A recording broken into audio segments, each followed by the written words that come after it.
Well, Parker, go ahead and ring us in.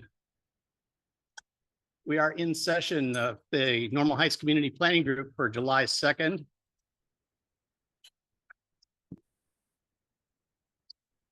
The Normal Heights Planning Group envisions a healthy, vibrant community that honors unceded Kumeyaay land and cares for all inhabitants. We prioritize inclusive and equitable land use, valuing people over commodification through pedestrian-friendly infrastructure, transit-oriented development, open space preservation, and affordable housing. We strive for a vibrant and sustainable neighborhood. Additionally, we promote responsible economic development that supports historic preservation, local businesses, fosters job opportunities, and enhances the overall economic vitality of Normal Heights.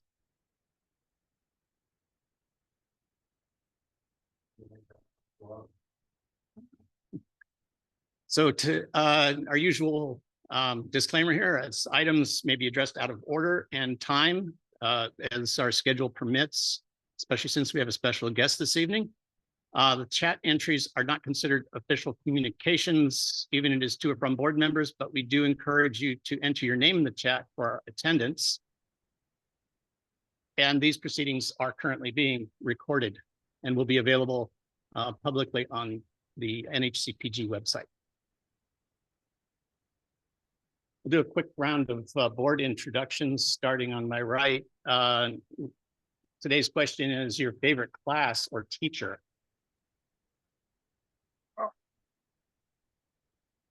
Maybe we should start on the other side. Biology, okay. And Emily Colwell, and you're a board member. Okay.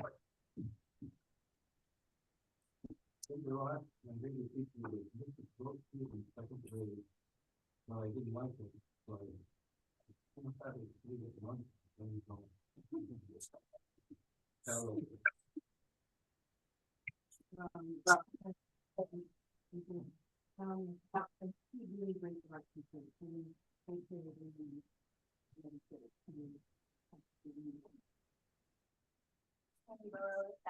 know how to make sure my microphone is muted.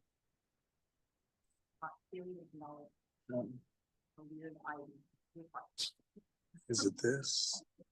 My name is Gregory Stone, probably Paul Coogan, the chair, and I lean toward any art class. And my homeroom teacher from the 5th through the 9th grade was Mr. Schmidt. Wonder why it takes so long. 70s. I didn't realize that he also did construction and carpet in his spare time, and boy, he had some guns on him. Jacob Kubin. I'm studying watershed science and plant biology, and my favorite teacher is Ms. Holmes, because we have full access to all the databases that you can do.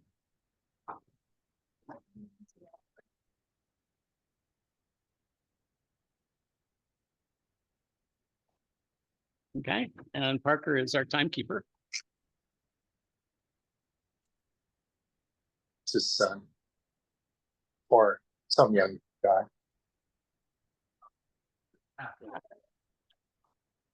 Hi. Do we have any digital communications from social media, email recently? Okay. Reading of the rules: no cussing, no hollering, no spitting on the floor, no fighting, and say it with me, no horses inside. We'll now have non-agenda public comment. It's 2 minutes per person. If you'd like to speak, please step up so that those on the Zoom can hear you through our OWL device on the table. Please step up. Yes. Hi, everyone. I'm Dr. Terry Hoskins. I'm candidate for District 9. I'd like to come to these meetings to hear what people have to say with my own words, to hear what my concerns are. I have a couple of flyers in the back. I apologize for my car. I wanted to ride today, and I live in Rolando Park, so it's a good ride. So in back. Thank you. Thank you. And you came in under time.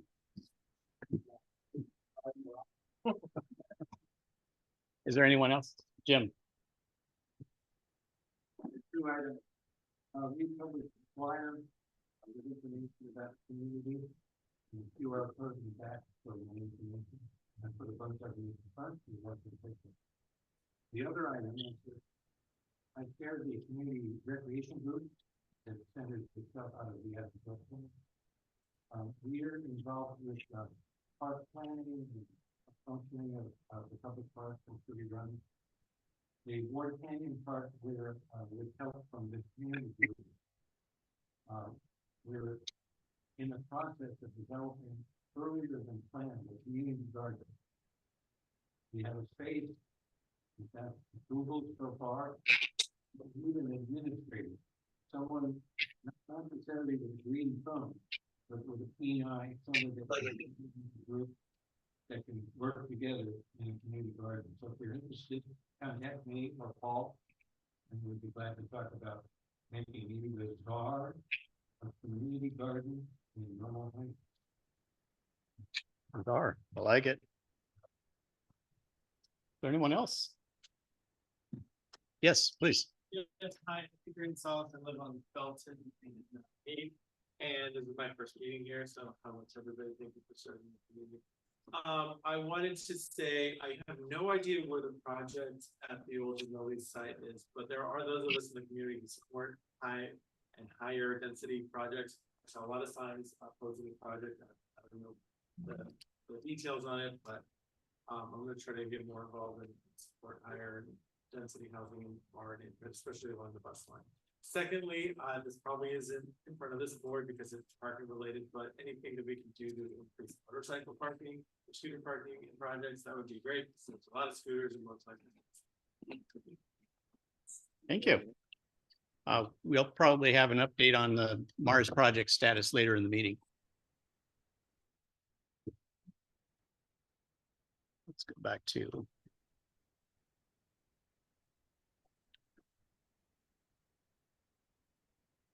Next up is our presenter, but I think we're ahead of schedule here, so we'll come back. Okay.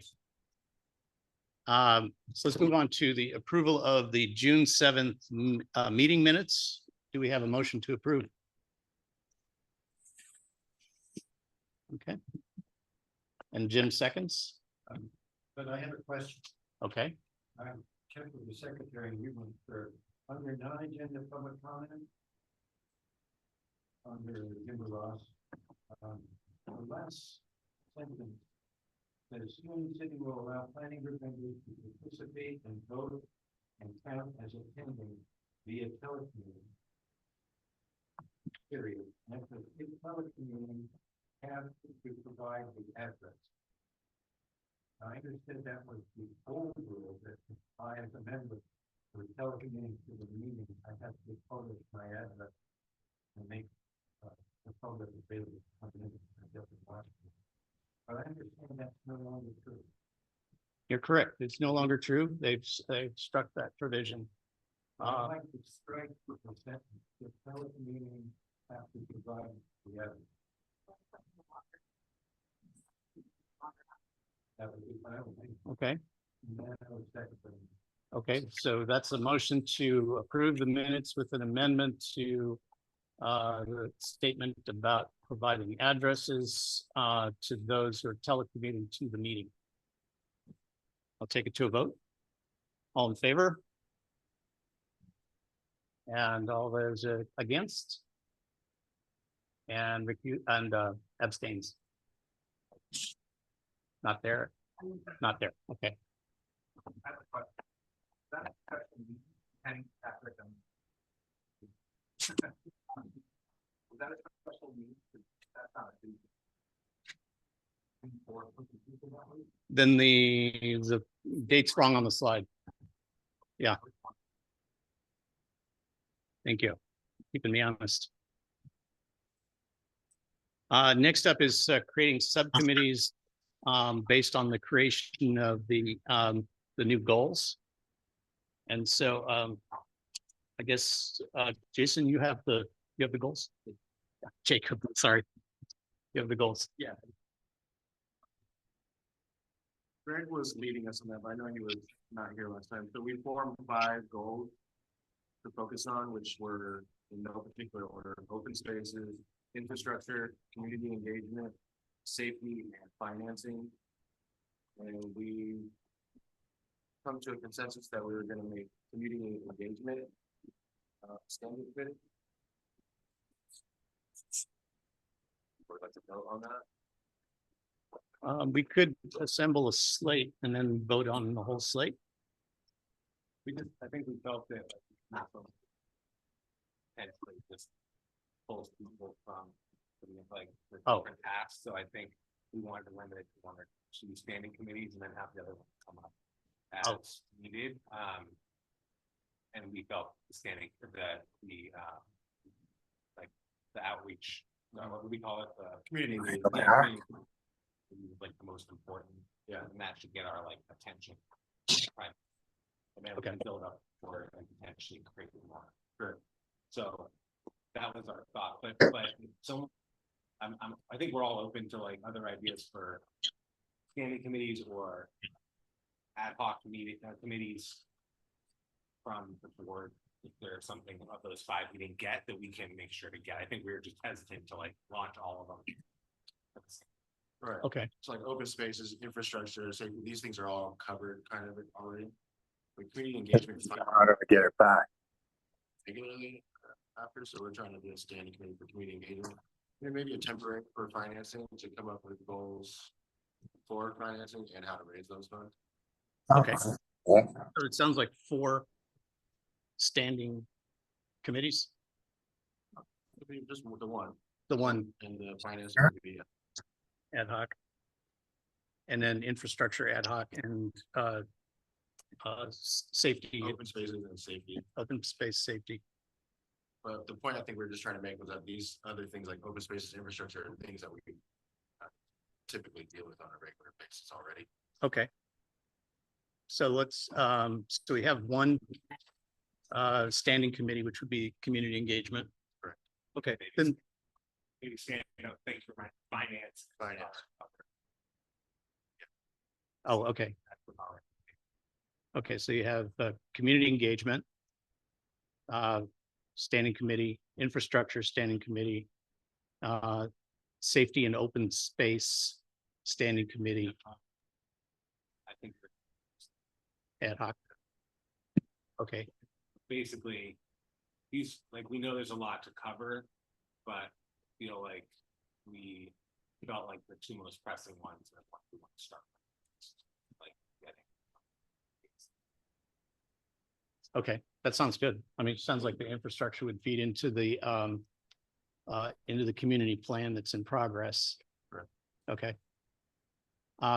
Then do we have a motion to create 4 committees, standing committees for community engagement and infrastructure, and ad hoc committees for safety and open space, and an ad hoc committee for finance? We have a motion? Okay, and second? All set. Okay. Then let's take it to a vote. Unless there's discussion. Yep, okay. All in favor? That looks pretty unanimous. Scott, if you are, I believe you're online, did you want to vote on this one?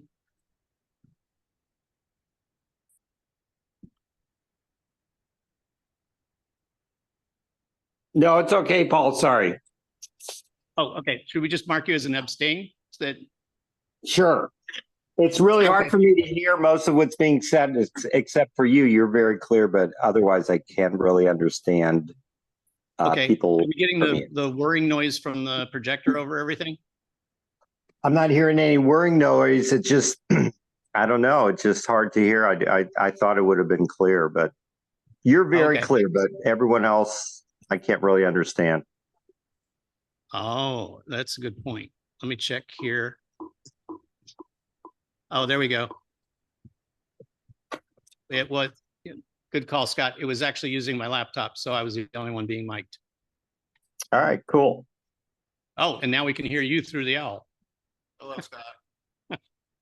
Carry on. Okay. And the owl is quite loud. Let's take that down just a hair. Next.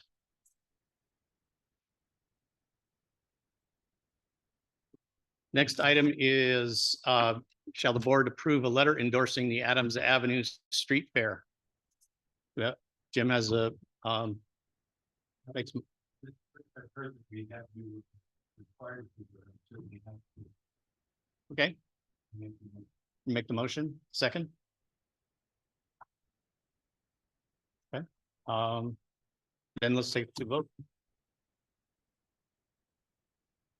Right, okay. Yes, I assume that we're going to have a present from the state. Scott, is that right? We have a space at the Adams Avenue Street Fair? Yes, I think you registered for the booth already, didn't you? Yeah, I'm getting the years confused. I know it happens, but yes, you have a space. Okay, great, thank you.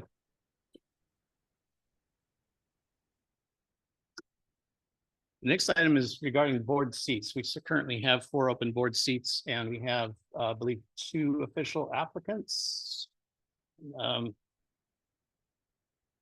We are going to, we need to decide if, according to the bylaws, we seat 1 member today, or we hold a special election to seat 2 at once. In either case, it would take us 2 months to seat 2 people. So there's no real advantage to one or the other. That's Jim.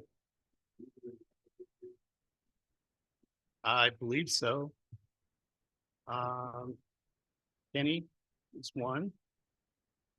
And oh, you know what, the other gal said she would not be able to be here until after 6:30. Based on my knowledge of who's been participating in what we need to do, I'd like to nomination for members of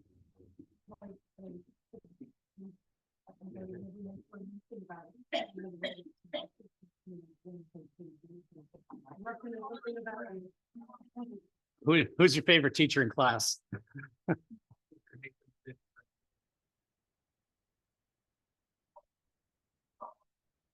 Okay, sure. And then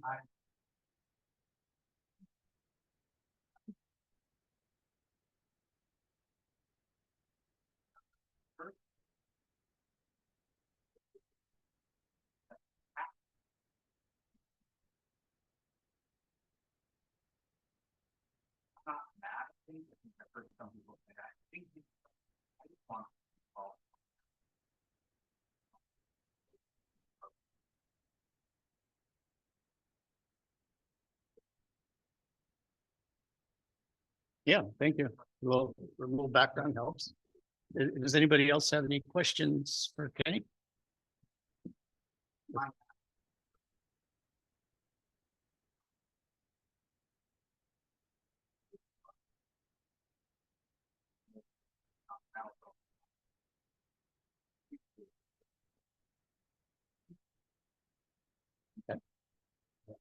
we have to volunteer and serve as secretary.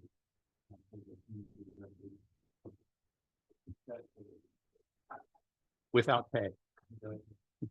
Okay. Standard. And did we get a second? Okay. Then any discussion? I think we already had our discussion. We'll take it to a vote. Welcome aboard.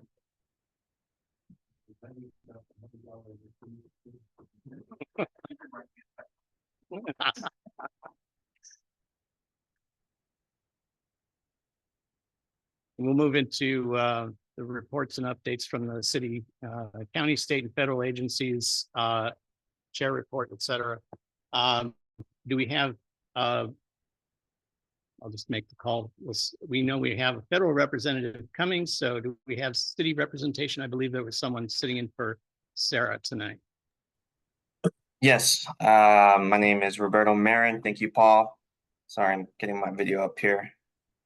That's okay. I'm Um, finding you on the Zoom as well. So let me, there you Okay. are. I will make you featured on the screen in here. Cool. Thank you. Roberto Marin, community rep for Council President Elo Rivera. Sara is in Portugal, enjoying her fun over there. So I am covering for her tonight. Just wanted to share a couple updates.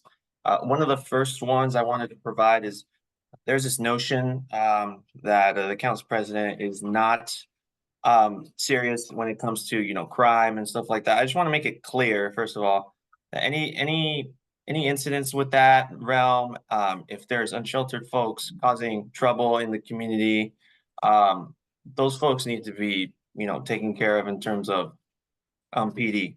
There we have no tolerance for those folks that are breaking the law, and I just want to make that clear because there's this notion running around that we're not.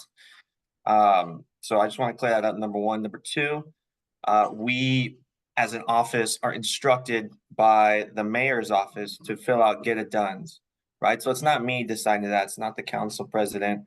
It's the mayor's office that has the protocols. So I just want to make that clear as well. And one of the reasons that I'm mentioning this, because there's been a lot of discussions in Sawdust communities and just in general about the unsheltered folks, currently. The reason why the council president voted no on the encampment ban wasn't because he didn't support something like that. The specifics were too grave for our communities in District 9, particularly Normal Heights. As you know, we are near a lot of canyons, and there is always that threat, as you know, a while back with the fire. So we're very, very adamant and very honest with Caltrans, with the city, about making sure those things get taken care of. So I just wanted to make that distinction, that we are not the ones sending that. Feel free to keep sending get it dones to Sara, even if it's just a day. What I've been telling folks in my neck of the woods and just in general with Sara as well is send it in, even if it's the get it done's just a day old, because we can always elevate it internally with ESD's hot team and also SDPD's NPD force. So please always make sure to send those reports in. Look, I'll be the first to say sometimes get it done is a little rough. Okay, it's not perfect, but it is the only tool that we have as a city to be reporting these things. So I just want to emphasize that and stress that enough. So again, if you don't have a get it done report, we're also okay with that. Please still send your concern. We'll send someone out to do the get it done for you. I'll go out there, Sada will go out there. So feel free to just keep having those constituent inquiries come in. The council president did attend over the weekend the Taste of Adams Avenue.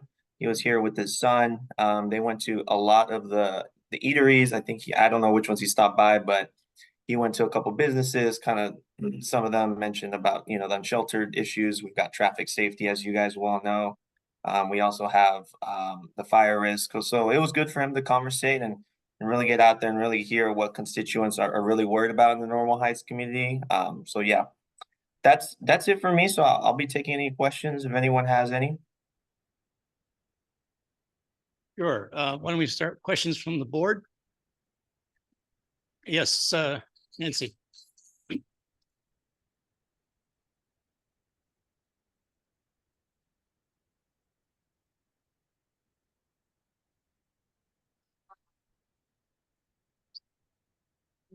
Going into the air, 15 south, and if I can, and really brushes and the wind riders goes up and you put it in the wind land that is house.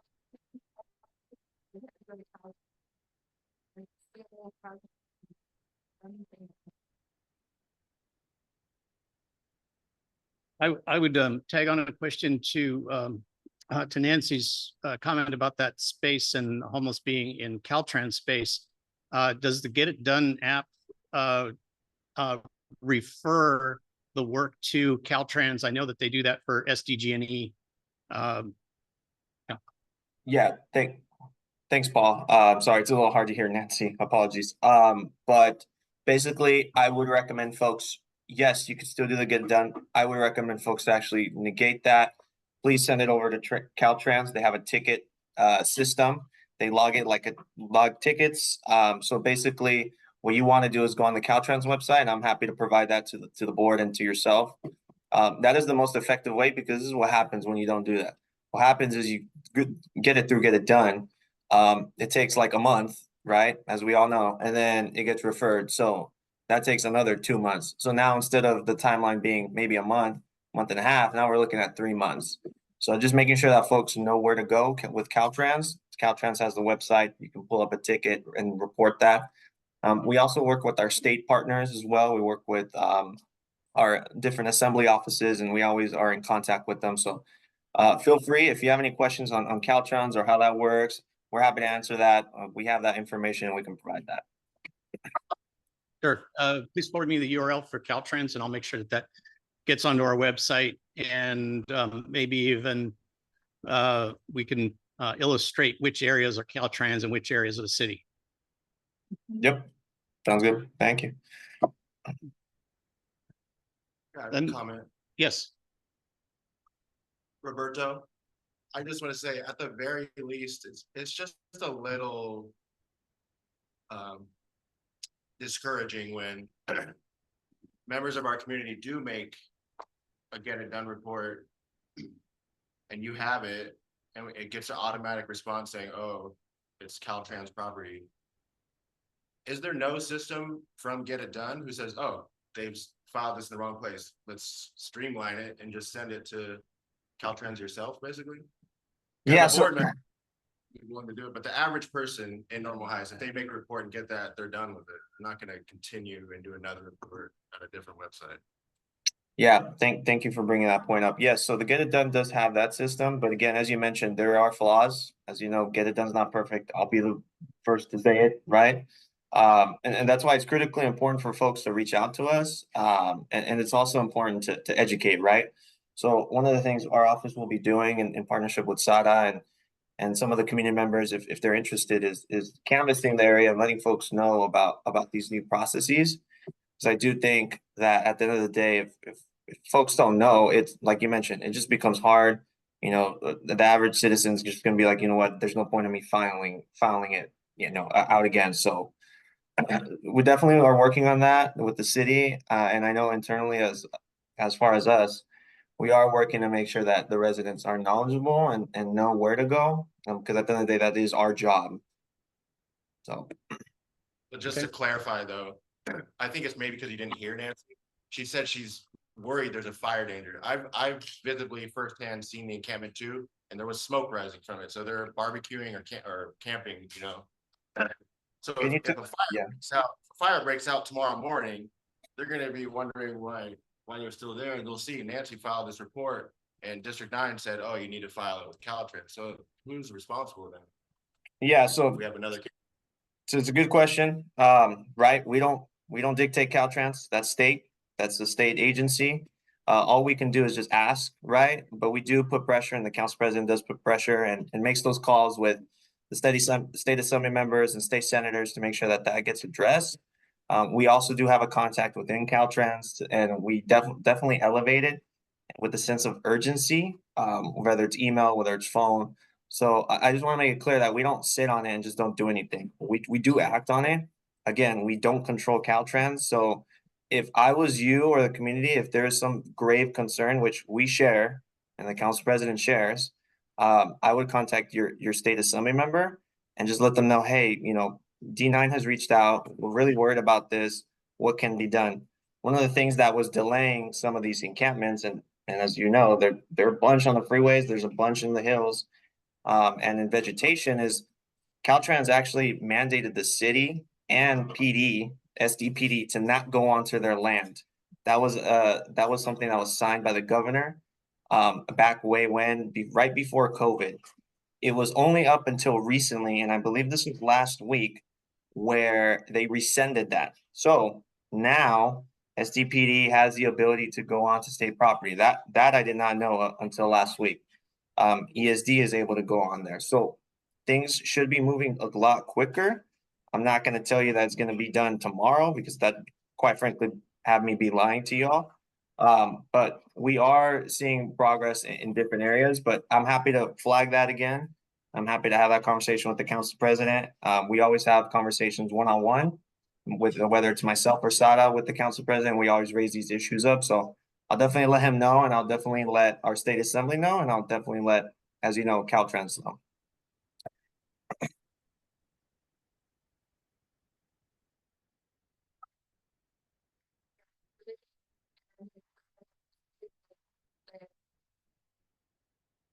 That's often the case. Okay. Do we have?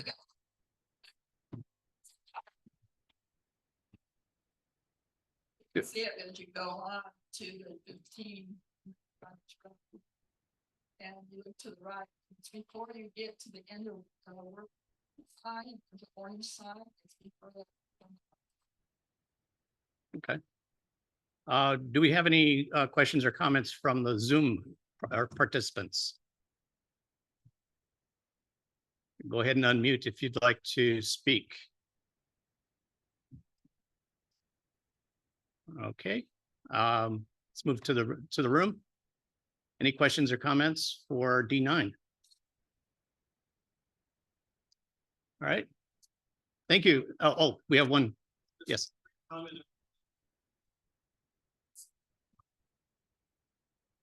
Refunding the public power initiative that was refunded the budget. Were you able to hear that? No, can you repeat that question again? Sorry. Come on up. I'm gonna thank the council member for his support for refunding the public power feasibility study that was for the city council of their final budget committee. Thank you. Okay. Thank you. Thank you, Roberto. Yeah, And I'll of go course. ahead and remove the pin, and we'll come back to our agenda.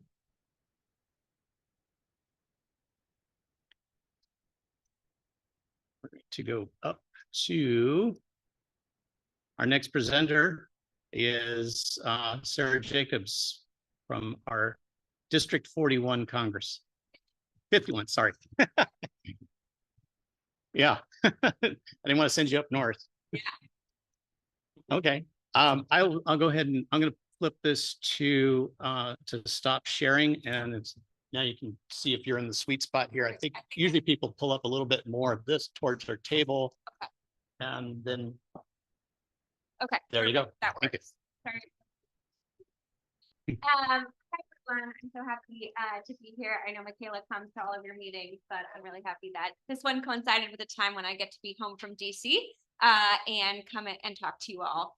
I don't know if all of you know, but my aunt and uncle have lived in Normal Heights since I think I was born, so I kind of feel like I have to grow up here hanging out with them. My uncle Jerome is the guy who works the desk at the Adams post office.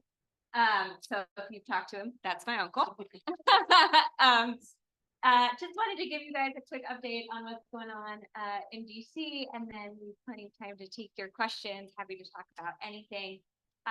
We are in the middle of the FY25 appropriations process right now. What generally happens in an election year is that while the fiscal year ends on September 30th, we actually extend the deadline and then work on it in December. So we're working through that process right now. I submitted 15 projects as community project funding now. 13 were accepted by the appropriations committee. And so we're going to keep pushing to get those funded. They are a range of things, focusing on kids and families, focusing on infrastructure, especially infrastructure improvements from the flooding in January, and then some stuff around veterans, etc. And some things addressing homelessness. Last year, we were able to get all of our community project funding projects funded. And so those FY24 projects the money will start coming through, and you'll start to see them in the communities. And we're super excited about that. If you don't know what they all are, Michaela can send you the full list. We got, I think, 17 projects last year, 16, something like that.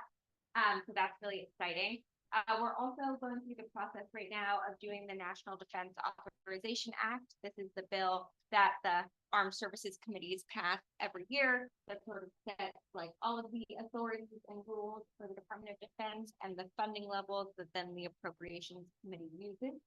I serve on the House Armed Services Committee, and so I've been working really hard on this bill. We passed the House version of it, and now we're working with the Senate to come up with what the final version will be. We had a bipartisan commission working on military quality of life on the committee this year, which I was a part of, and we were able to get really big expansions on military housing, military childcare. I was able to get IVF covered under TRICARE, some other really exciting things, and then some protections and guardrails around DoD's use of autonomous weapons in the House version of the bill. So we're going to keep fighting to make sure it ends up in the final version. But those are some really big wins for our community here in San Diego. I'm also working on bipartisan legislation with Senators Manchin and Murkowski that will allow school districts. So during the American Rescue Plan, so 2021, we gave school districts specific funding to help students experiencing homelessness. Not all of the school districts in our area have expended all of the money that we gave them. And so this legislation would extend the deadline so that the school districts who still have that funding can continue using it to help students experiencing homelessness. And I'm also working on with the same Senators Manchin and Murkowski on a government-wide approach to addressing family and child homelessness, which is one of our fastest growing segments of the community who are experiencing homelessness. Often when families with children experience homelessness, it's usually for 3 months at a time. It's almost always some economic setback, but they're not currently prioritized in the HUD sort of metrics. And so putting a whole of government strategy with the Department of Health and Human Services that run the other programs for families with children, we think will give it the focus that it needs to be able to make sure we're targeting this specific population and keep them in their homes because it's better for the families and it costs less for all of us. I also introduced new legislation based on all of our experiences here with the FEMA response in January. I heard from so many folks about the fact that it was hard to navigate, the delays were really long, they weren't getting what they needed. So I introduced legislation to try and fix some of those things. So hopefully we won't need FEMA again here anytime soon, but if we do, they'll be better equipped to address the needs of our community. And lastly, I introduced new legislation to hold student loan servicers accountable. So those are the companies that hold the student loans. Often they will buy student loans between each other. When it switches servicers, your credit score can go down without you even knowing or doing anything. So this would just set a higher standard to hold these student loan servicers accountable and make sure they're not doing those kinds of things that negatively impact consumers, without consumers having anything to do with it. So those are my quick updates, but happy to answer your questions about anything. And thank you again for having me. Sure. Thank you. We'll start with the board. Questions? Okay. Let's go to Zoom. Anyone on Zoom that would like to speak, just please raise your hand or unmute.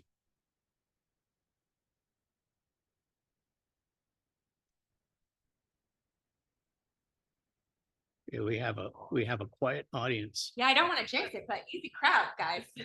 Yes.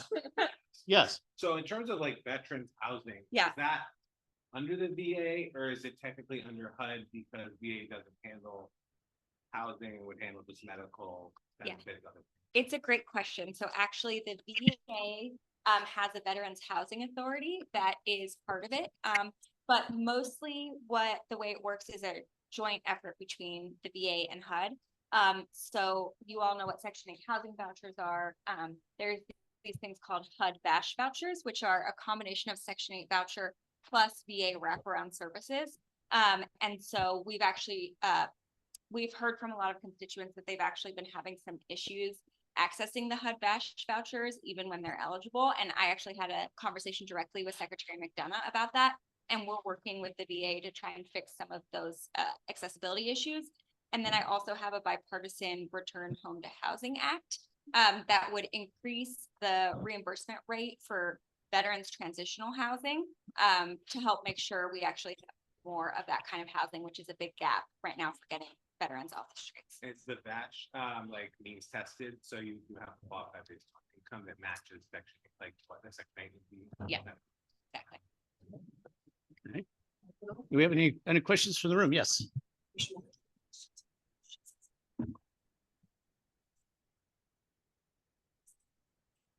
Yeah, so all of a sudden recently we saw an uptick in Facebook requests for people having a hard time accessing the HUD dash vouchers.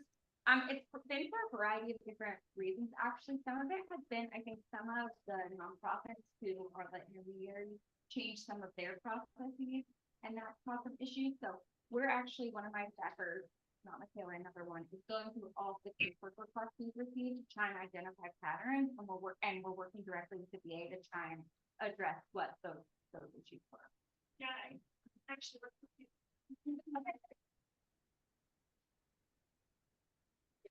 Google, and if you have feedback, you want to make sure we chat on, please. With the code.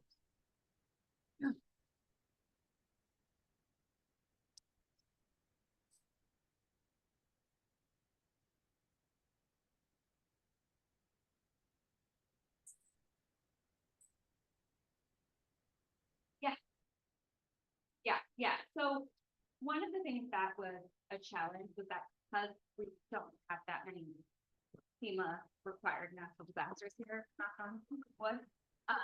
it took our local government a long time to get the requisite materials to FEMA to even be able to declare the national disaster declaration. And so that was part of the lag. But then what we heard a lot from folks was like they submit something to the SBA and then they would get like responses back that SBA didn't get that stuff, and that they submit things to FEMA and they would take so long that then they'd say, oh, the deadline has passed, but like FEMA had it. It's just so it's mostly about fixing some of those like response rates and internal coordination within FEMA and other disaster responses. As well. And Michaela can send you the full. Yeah. Yeah.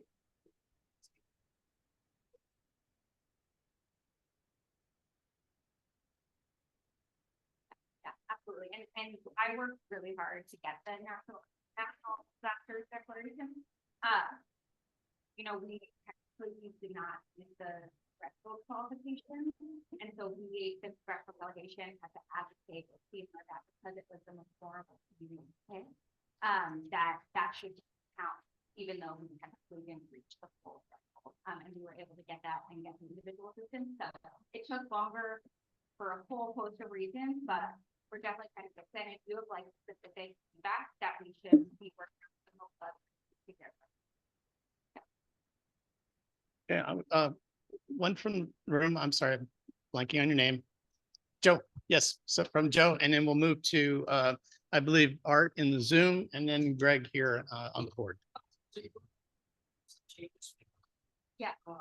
Those are really great things to say that. I believe mortgage loans are. That's one of the reasons too, to not excited to buy a home, you get lender and yeah. I believe some of that was fixed in the Dodd-Frank legislation that passed after 2008, but we'll look into it. Probably glaring because you're in this. I'll put the curtain behind you. We'll look into that. My understanding was that Dodd-Frank should have fixed some of those issues. Okay, on Art Harrison on Zoom. I know this isn't welcome, Congressperson. I know this isn't exactly our district specifically, but do you have any thoughts on the Supreme Court rulings that have been coming down in the last month? Boy, do I. So so look, they feel like they give us one good thing and then take 7 away, right? So I was happy to see that they kept the domestic abuser restrictions on gun ownership. But obviously the ones we just saw on Friday were very disturbing in terms of immunity and the Chevron doctrine. We are looking now, I kind of feel like the Supreme Court keeps saying in their decision, like, if Congress wanted this, Congress would have passed it.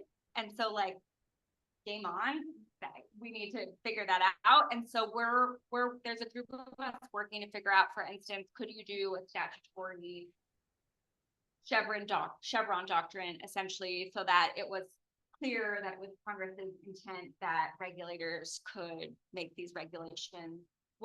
How do we need to change the way we write our laws in the interim while this is playing out, so that there isn't this ambiguity? In terms of the immunity, I'm very concerned. I think it's a really bad precedent, and I think clearly if the founders wanted the president to have immunity, they would have spelled it out, because they do spell it out for us in Congress in the speech and debate clause. Unfortunately, I don't think that there is a legislative fix to that. But you know, we'll have to see how the court cases play out. And I think the big key there will be whether or not an act is considered official. And so that's kind of what we're all waiting to see.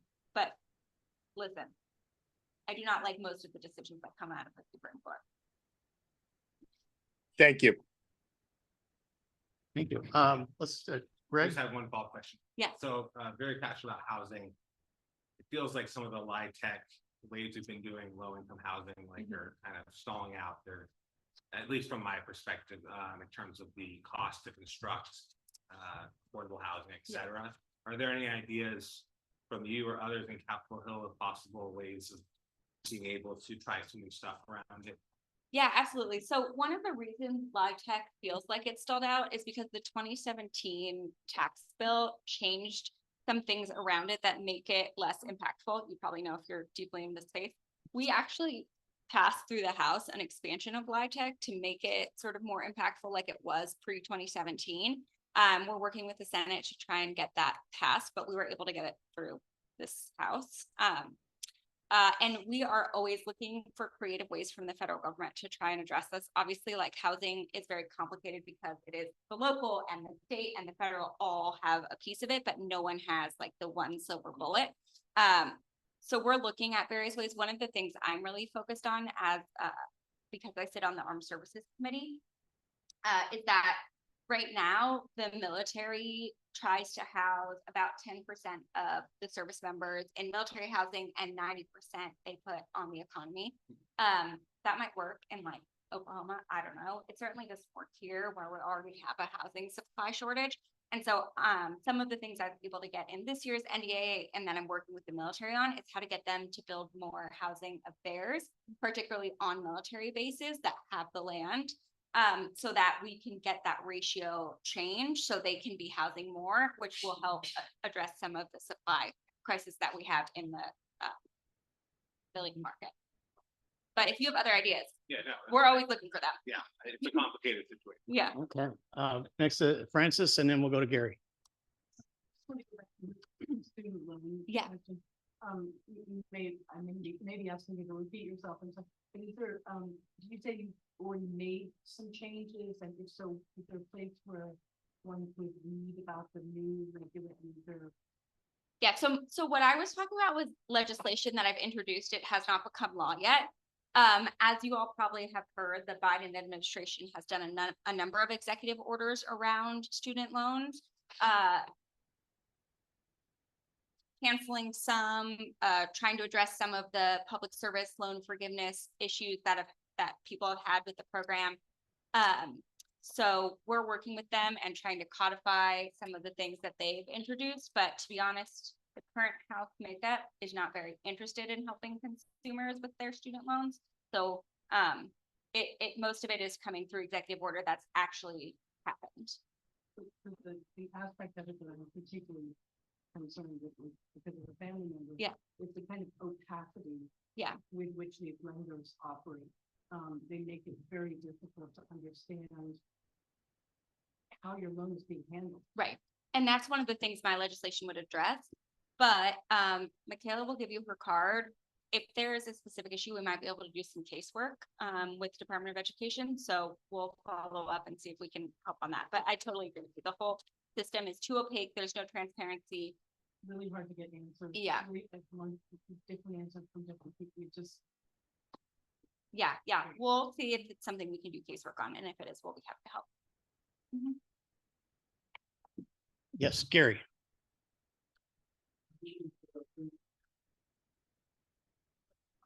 Thank you.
I will let the White House lawyers decide what they think the new ruling means for what Joe Biden can and cannot do. I know that's something they are trying to figure out right now, including like, does canceling student loan debt, if that's an official act, then is it something Supreme Court can't overturn even though they tried to? So there's a lot of questions about what this new immunity means.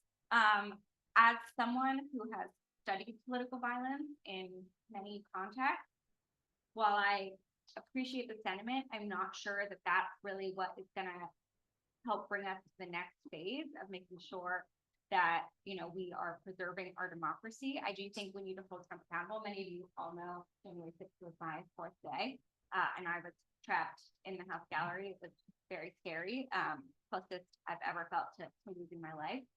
And I do think it's important that we hold Trump accountable for inciting that violence and everything he did around trying to overturn the election. But I'm not sure using the military and getting rid of the posse comitatus, which is the idea that we don't use our military domestically, is exactly the right approach. But I like the creativity.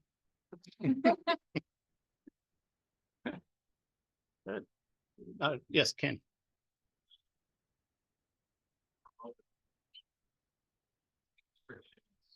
Like Bravo and University and deed-restricted units. So $700,000 2-bedroom, 2-bath, the deed restricted to not exceed $330 million. Restriction on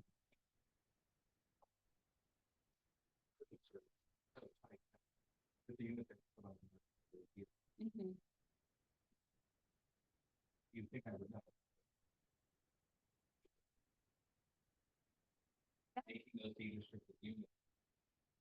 And you don't want to open it up to the choice. Right. With housing authority. Yeah, it's a good question. I don't think it's federal, but I don't know who it is. But Michaela's gonna look into it and. But it's an SDHC. Yeah.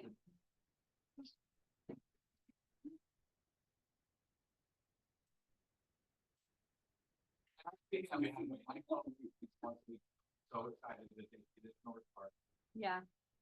for that price, and I have to lower the truth, but I mean, I think I would bring this up. yeah. I am fairly certain it's not a federal restriction, only because that seems like something we would never be able to get past these days. But yeah, we're happy to look into who it might be. Yeah. Just so that I know, one of my friends works at the SDSU student services, and recently I found out that kids are actually diverting from using school loans because they don't understand it, they're scared like they're gonna have to, so they're getting ready. It's becoming more of a thing to be seen and that they understand that it's gonna be. Yeah. But just to know that. Clearly, ones are being avoided now. Yeah. And they're getting crazy. Yeah, that's a good spot. We'll make it.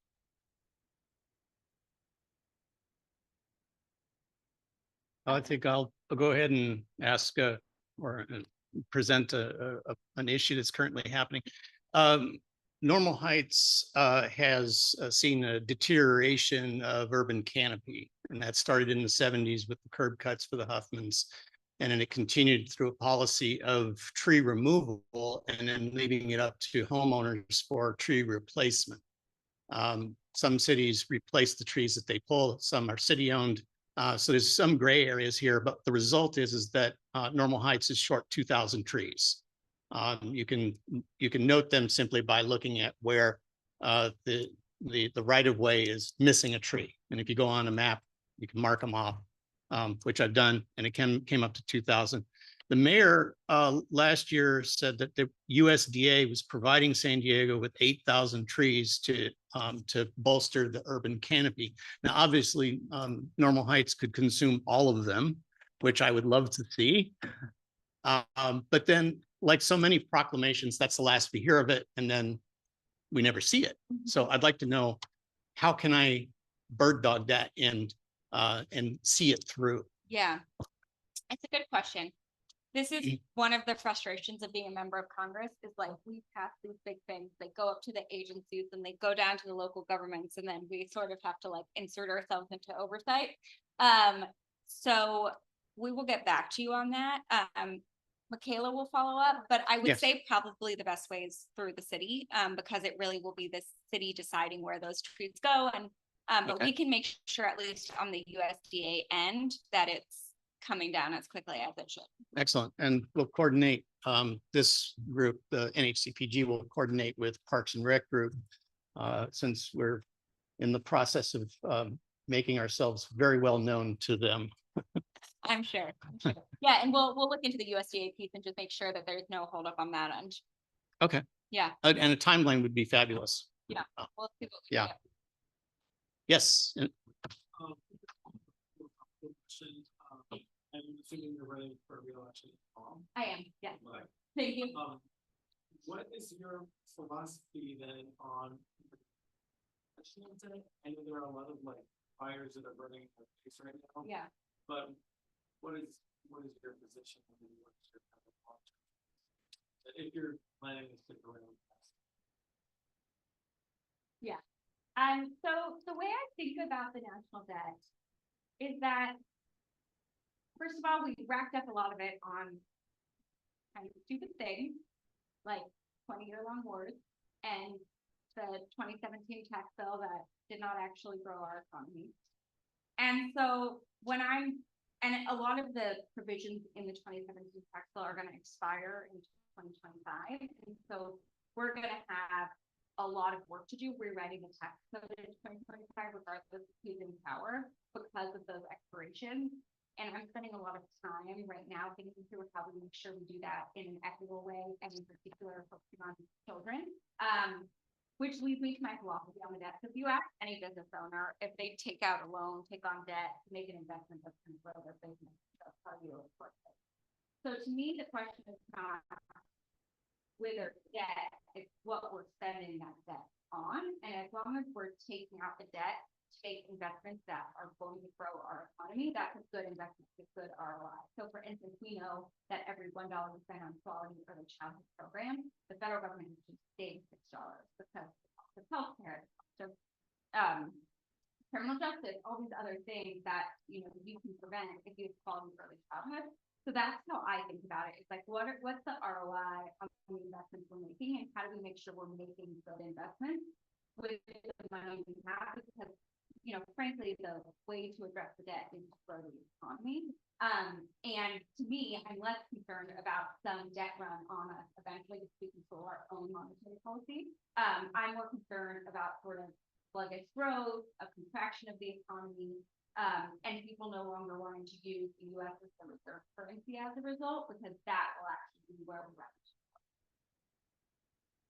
Yeah. Sorry for all the. All right. Are we done grilling? Now we can move on to the hard questions. Okay, great. All right. Thank you so much for joining us. We'll now adjourn for 10 minutes and we'll do a little photo op with the board. And Parker, keep us on time, please.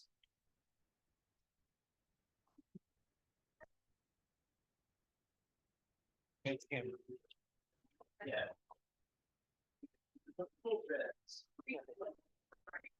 I don't know.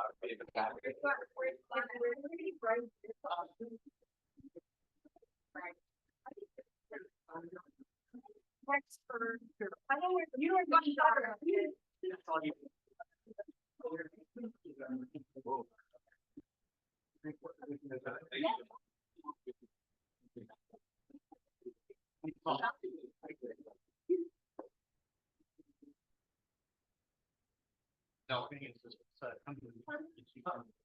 beat your representative.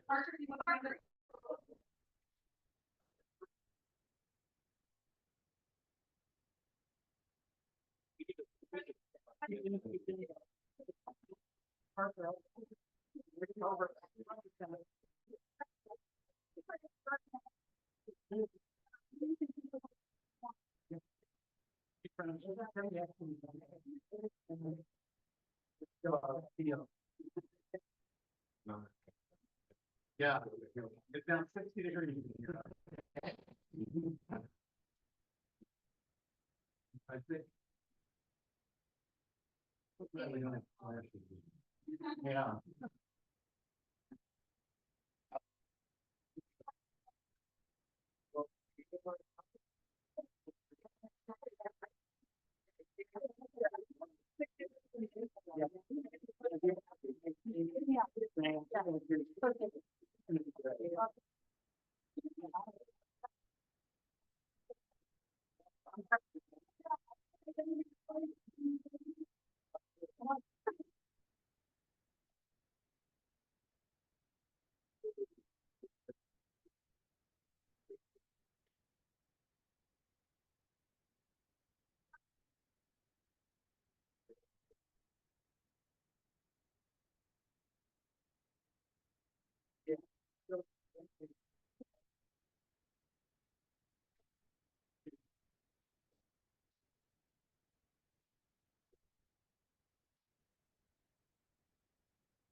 Earlier, I will bring power.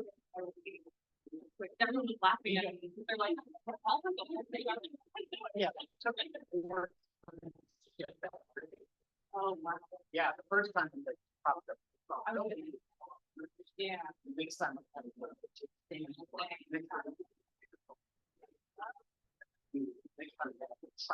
Yeah. No, it's. We are getting some breeze, right? But the power back, yeah. I know it's my fault. Like not.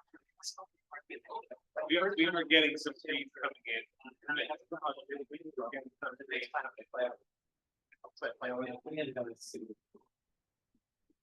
You hear my one. Yeah. Yeah, yeah. I'll turn it off. Oh, good idea. Well, we're way ahead of schedule. How's our time? I'm ready.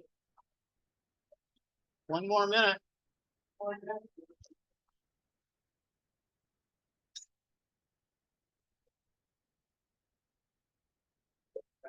That was cool.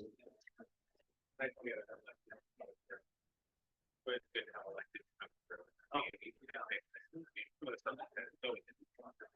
How did they approach you about it? Yeah, and I like when they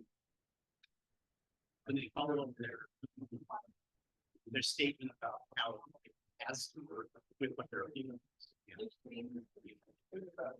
I like your creativity.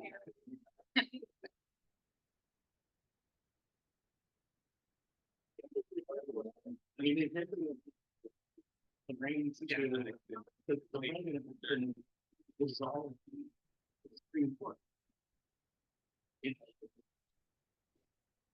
Think that immunity in any impacts. So the question, has would the president be overstepping the bounds of the official act to dissolve the Supreme Court? But if you're seat 47. All right. Before,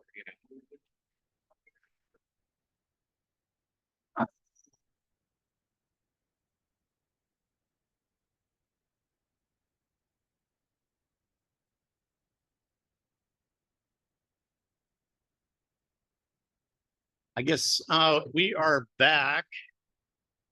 Does anyone on the board need more cards? Business cards? Oh, yeah, sorry. Oh, yeah. Oh, okay. I think everyone who's in is in. Let's go back to.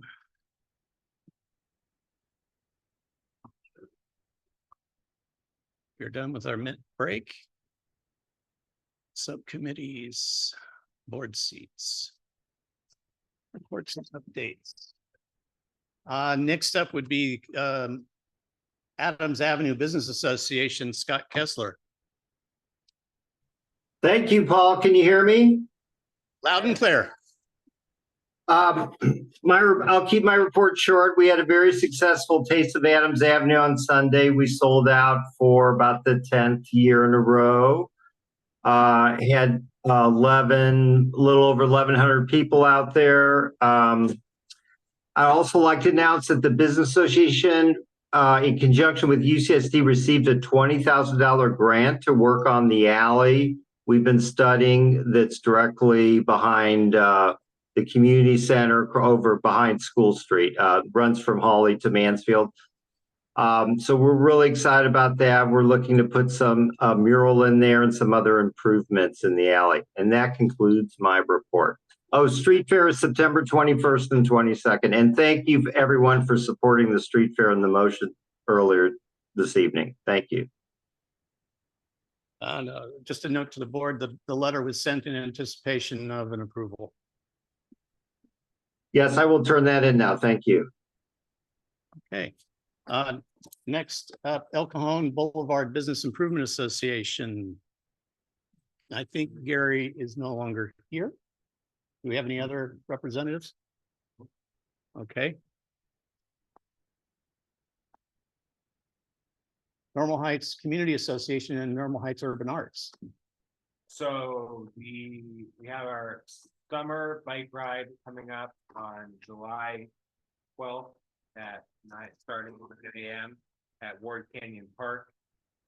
It's going to have, July 13th, which is a Saturday, and it'll be themed around making a stop at ice cream stop. So make sure you fill up and bring a little bit of spending. That's all. It will be, I think it's like a mile and a half to 2 miles. Nothing too significant. We'll be going very slow. We want this to be for young kids and families. So it's not a race. It's just kind of a jaunt, very slow ride through, stopping at all the stop signs. Not all. Probably 99% of us following the law. Thank you. Adams Community Recreation Advisory Group. Nancy.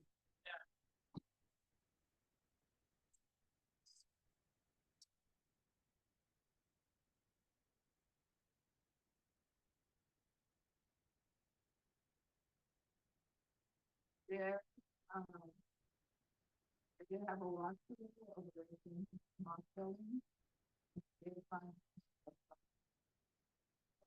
Used to run.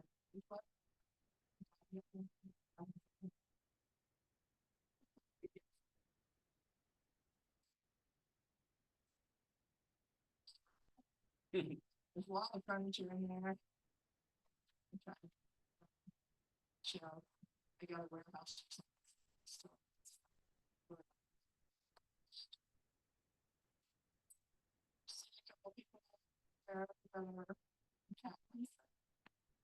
And I put 2 that both on the ad, things on the ad. But I think the other 2, I think it's only one person.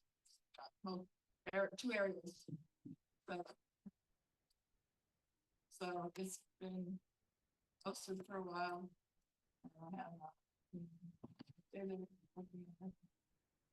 But they did get all the leaves filled up over there that I reported on the so they got that all came back, and then they over and out of the Parker's infantry come in and cleaned all the trash and weeds and everything. So it's really nice to walk in. And, you know, it's gonna be far along in, few more months, they're gonna have a meeting, they're gonna have one. Which is on moving in the park for the city, and you will find the date, it's gonna be, you know, for the movie. They're offering a for the corporation. They have, they have,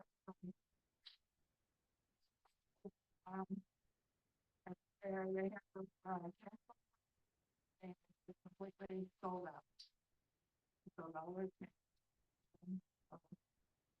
Somebody every day, you know, there's one homeless guy. Every day,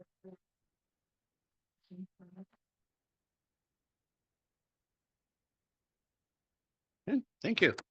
try to go by there every week. I'm two or three times a week I go through the park. Oh, On our Francis, buildings.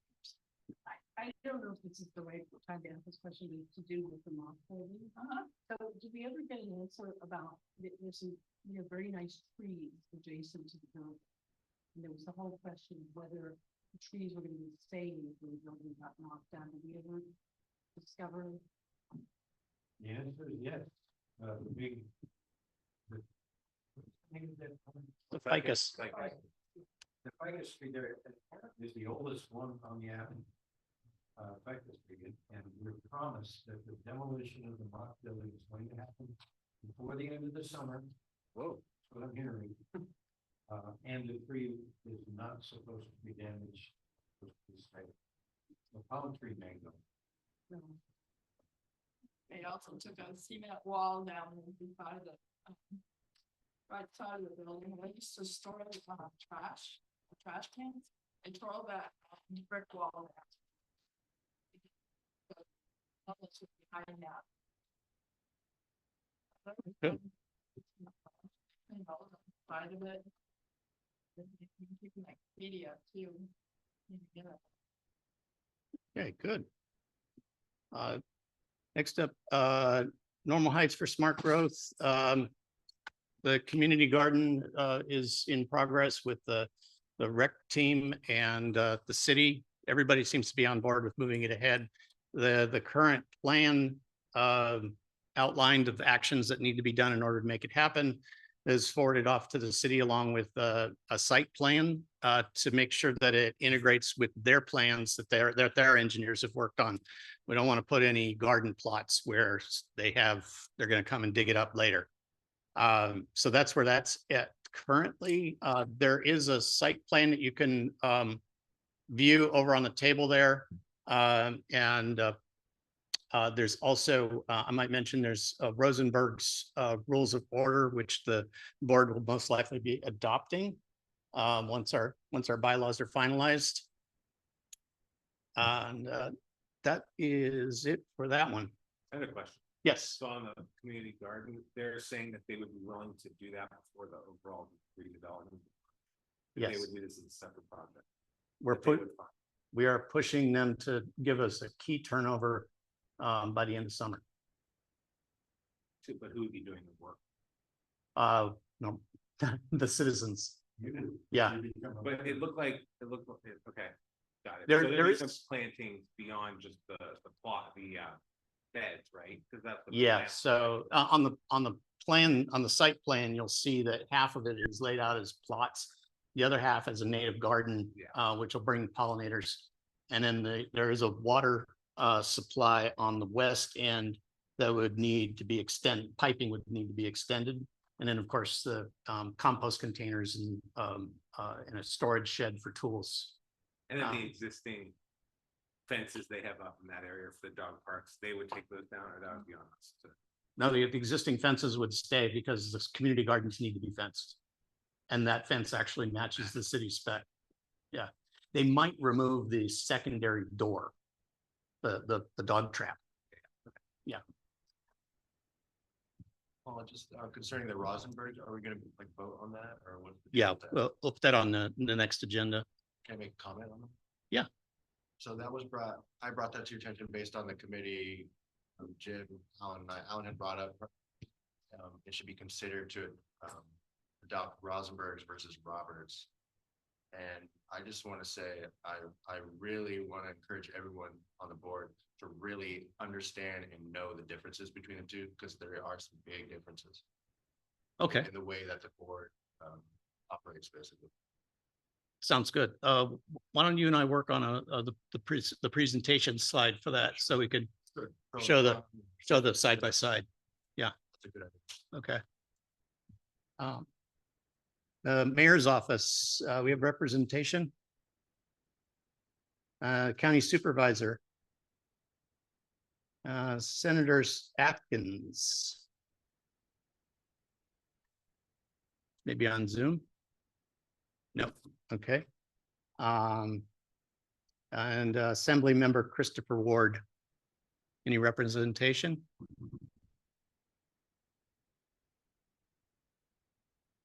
And next up is a treasurer's report. Francis. Yeah, so we're still at, sorry, $332.46. No change. Jim, do you know when we get our stipend? We have to request it based on spending. We talked about the item, the deadline to submit any reimbursables for this past year was June 30th. So now officially the fiscal year of reimbursables. So you submit through the city. Interesting. website, and CPP just kind of had an informal discussion about potential, but there's no real suggestion of action. Oh, interesting. Okay, I was under the impression that they would just hand us the 500 to put in the bank. So catalog everything you bought, costs, receipts, and submit that reimbursable request, and then they know you. Okay. City doesn't hand out. I'm so naive. So I think that's something that the finance committee can work on, is making sure that we spend all of the city's money every year. Okay, And I think it'll be an ongoing issue, because I know for CPC, they just were talking about, and we're very fortunate with website hosting.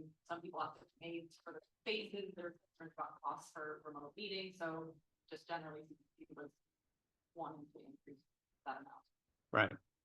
We seem to be the masters of the shoestring budget, but we shouldn't suffer as such. Okay. Next up, chair report. Emily attended the CPC meeting, and you were just speaking about that.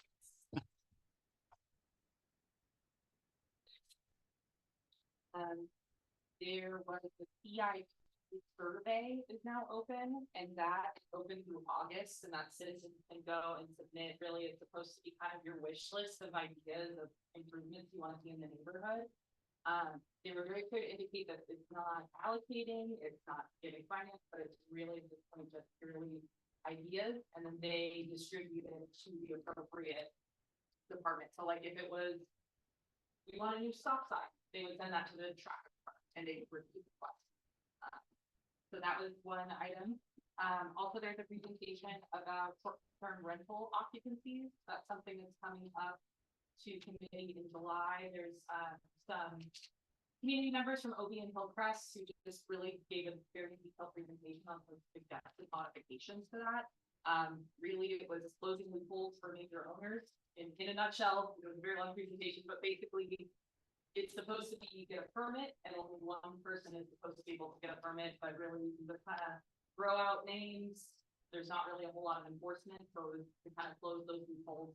And it would not impede people who are truly just one person having their one Airbnb. It was targeted more. They have an example of someone in OB who has over 150 licenses, when you're only supposed to have one, and he converted multiple apartment buildings to short-term rental. So that's going forward in July, and they had some really great suggested revisions to that. And then there was also discussion about changing the level of process, which if you remember from the discretionary versus ministerial, our process level discussion about CIP projects within environmentally sensitive lands.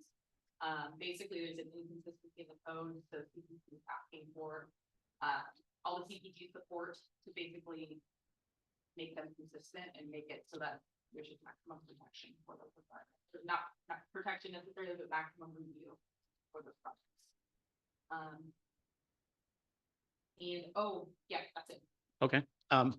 Did they say when the CIP survey closes? August. I think it's August, or they take those submissions year round. But if you wanted to be kind of part of this big push, that is at the beginning of August. Okay. And then my understanding is that this is the first step to getting on the unfunded list, which then can graduate to a funded list. Yeah. Okay. Yeah, and then there is separate CPG care to use, because CPG just might have more than just one. Okay. Participating in that. There is a website, I'm happy to email it to you, if I read the link, that'll probably be a pain, but I'm sure if you Google like CIP San Diego survey, it'll probably pop up, but I'm happy to put the link there too. Yeah, just echo it out to the board and we'll make sure it gets posted. Jim. That could provide for the board what we submitted previously. That would be awesome. And I have a list provided to me by Gary Weber, which probably overlaps your list significantly. And then I will take submissions from the board and then pull that together into one document and we can submit that. Feel free to also submit your own as individual citizens, but we can give them the full package in one go. So the deadline is August after our August meeting. It's August 1st, could be before. But they did say it's open year round, it's a rolling submission, but their big budget push is going to be to kind of publish reports, reporting community, kind of, the big push is August, but we can submit anytime. And Okay. they do still review. Okay. I may enlist some of you as I'll be out of town until the 27th, but there'll be a Google Doc and we can edit that as a group. Okay. Joint standing committees, Joint Mid-City Communications Communities Plan Update Committee. Sorry, so we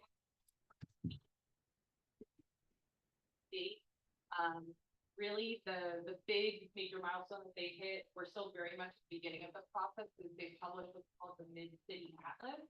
And that's really just kind of providing almost like a basic framework and a skeleton for what the full community plan update will look like. So they're accepting comments on that until October, and they'll kind of take that comments and feedback to help kind of build out what will become the draft community plan. We almost think of it as the draft before the draft. So if you have any comments on it, it's posted on the city's website. Definitely take a look. There was a lot of really interesting tidbits. I thought I'd share a couple. One of them, this is for the whole mid-city area, so the data isn't neighborhood specific, unfortunately, but I still thought it was interesting. One was that 54% of Normal Heights is composed of multifamily units. I thought that was super interesting. I didn't think it was that high, honestly. And that the majority of homes in our neighborhood were built before 1945. So that was kind of cool. They have a whole map showing the age of all the homes in all of the mid-city area. Normal Heights was on the top for being highly walkable. And it was identified as an area experiencing significant change, and they kind of said that that's just due to economic and socio-economic just kind of shift in the neighborhood. So that was identified, and that there's actually 9% population decline in the whole mid-city area.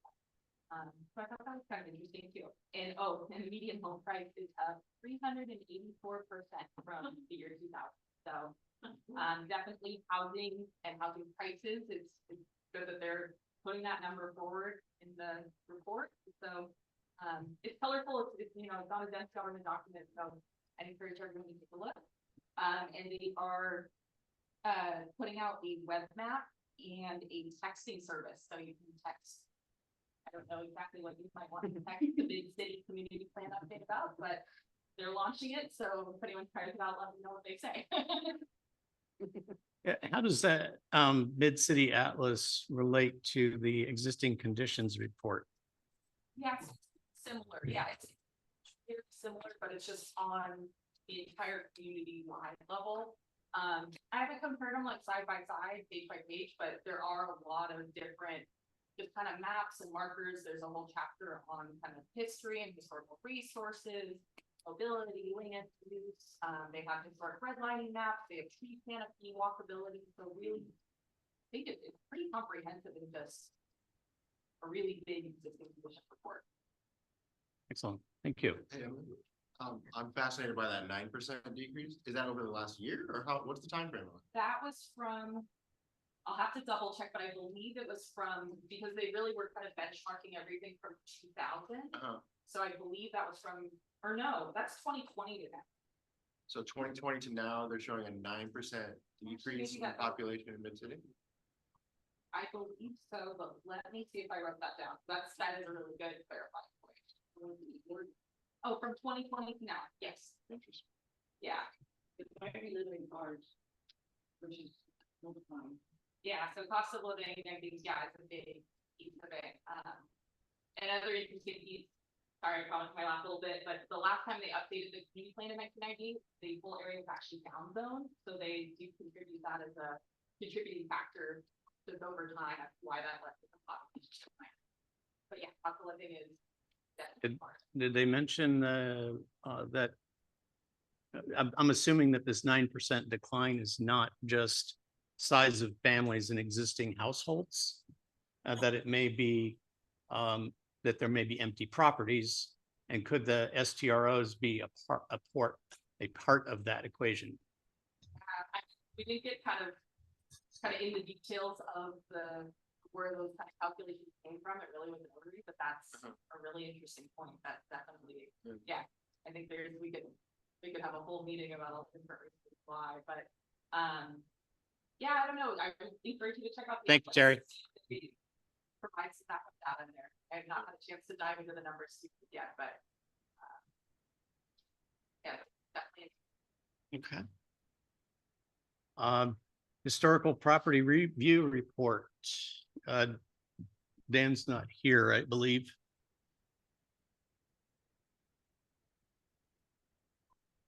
And nominating committee, I believe. Nominating committee, any comments? I have a related issue. I was term limited out because I've served more than 8 years on the board. So normally I wouldn't be a member. Because we had reached a minimum number of people that was allowed to stay on the board with the same pay. But now we've reached the minimum, so I can no longer serve on the board. I'd be happy to continue to participate, but I won't be making motions or voting on things after this meeting. That's why it says emeritus. Thank you. We also had one other person that was in the nomination pool. Have any information on that person? Yeah. I think her name was Chrissy. Yes.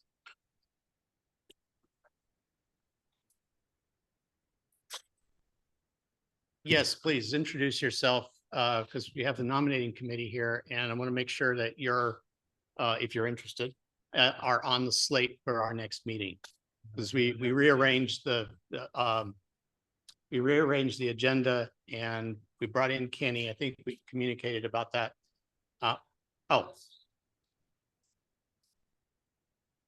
Oh, okay. Then I've been communicating with the third person about this as well. I think it was a third. Okay, then we have, that's actually, it's good news in the long run.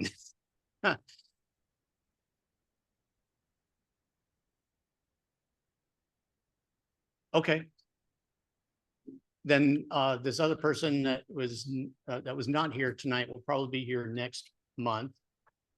She said she gets off work, so she would be arriving a little bit late. Oh, okay. Okay. So there's just two.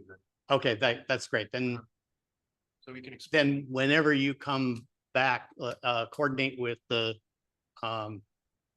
nominating committee for having an agenda for the board vote to seat you in one of the open seats.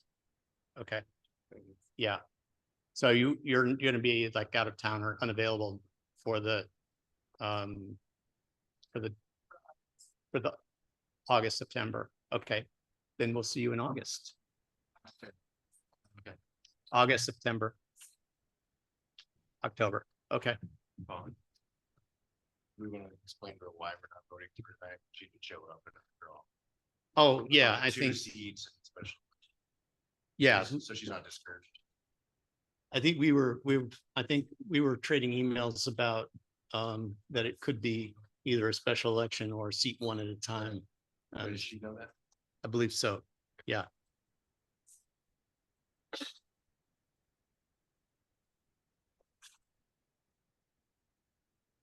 Next up is utility undergrounding.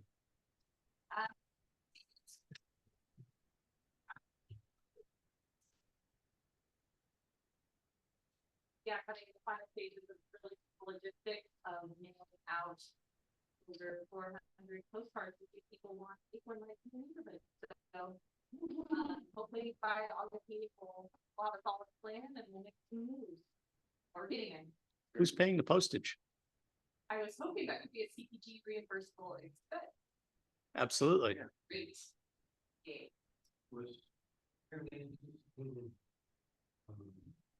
cost for the property. So we're too early in the process to know that, but that will be part of kind of the overall process. Basically, what we have to do first is send out the survey to indicate the property owners want the acorn lights. And then once we have, let's say, hopefully a yes, then from there, that's when the city will take their consultants to come up with that report with the cost. And there be another decision. After that cost is estimated, then that would be also provided to all the property owners that would be impacted, so they understand what the potential additional property tax would be to have with acorn lights. And then there'll be another mailing, which will be a formal vote. This is the lights we were talking about last year. Yes, oh, I'm sorry. I should Two different. One talks the property and then a little bit more, right? For this. Yes, yeah, sorry, I should provide some context for people that haven't attended previous meetings. Basically, yeah, to keep it, I think, great overview is perfect. It's either the acorn lights, which are very similar to like the pretty ones you see on Adams Avenue, old historic looking, that are more decorative, just kind of add to the community. That would be the option for the additional cost. SPG is doing their undergrounding project, and as part of that, they will pay for, the city will pay for, just your standard like overhang, you know, put light on the road for safety. So safety lights will be installed no matter what. This vote is to say to the property owners, specifically in the northeastern portion of Adams, if they would like to also have the decorative lights as well. So, for clarification, my understanding is that intersection would be large Yes. overlays. And SDG is going to sub out for additional lighting. And if we want the additional lighting to what it is, and the apron light to what it Yes, that's right. Okay. if the company say no, we'll only do the intersection, replacing what's there. Property owner say yes, for additional lighting, hopefully you. Acorn lights, and then they would be kind of mid-block, so more pedestrian oriented rather than big overhang light. Yeah, but we still have to have the overhang lights. Yeah, because those are safety.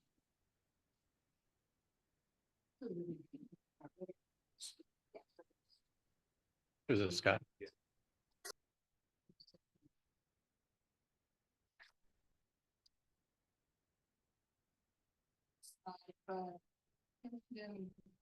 Antique light are being demolished.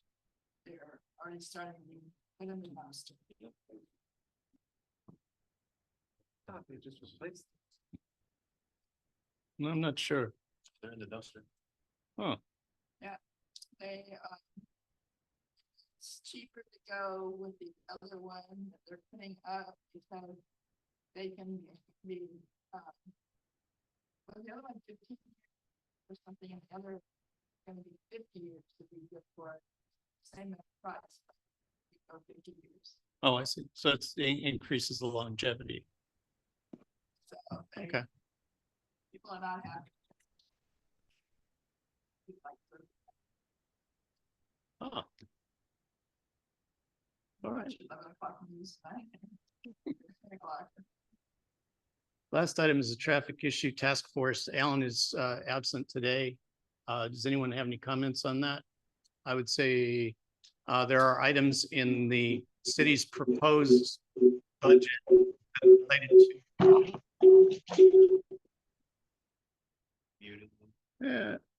Anyway, there's items in the proposed budget by the city that relate to traffic safety. So if you want to know which CIP items are funded, I would take a look at the proposed budget. Jump. Just roll, there's a new law in place that you might benefit from knowing.